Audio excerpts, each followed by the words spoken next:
Hello mga idol at followers, ito naman ang inyong kaibigan si Nonoy na nagsasabi, sana nasa mabuti kayong kalagayan sa lahat na oras.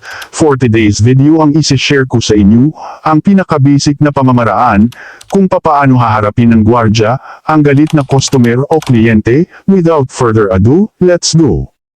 Huwag kang magsalita, ipakita mo sa kanya na, everything is fine.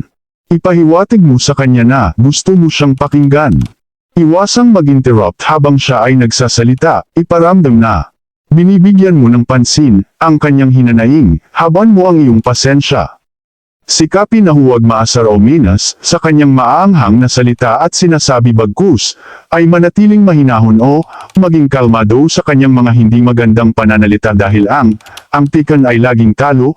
Magtanong sa kanya ng mahinahon kung maaaring magbigay ng tugon sa kanyang hinanaing na pwedeng makakapawi sa init na kanyang nararamdaman. Lagi nating tandaan na when emotions are high, the intelligence is low, kaya wag mong sisibayan ang galit na nararamdaman ng kausap mo. Hindi apoy ang kailangan sa mainit na panahon kundi tubig. Disclaimer, ang bidyong ito ay hindi gawa ng isang eksperto kundi ito ay bunga lamang ng aking personal na kaalaman at pananaliksi.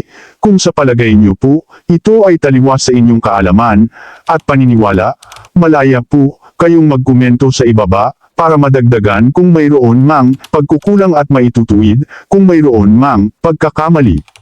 This is for sharing and interaction purposes only. Kung kayo po ay bago pa lamang sa aking profile, page o channel, kung maaari lang po sana, huwag kalimutang mag-like, follow, share, subscribe, at pindutin ang notification bell para kayo ay ma-notify at updated sa aking mga bagong video. Ito ang inyong lingkod, si Nonoy, na nagsasabi, maraming salamat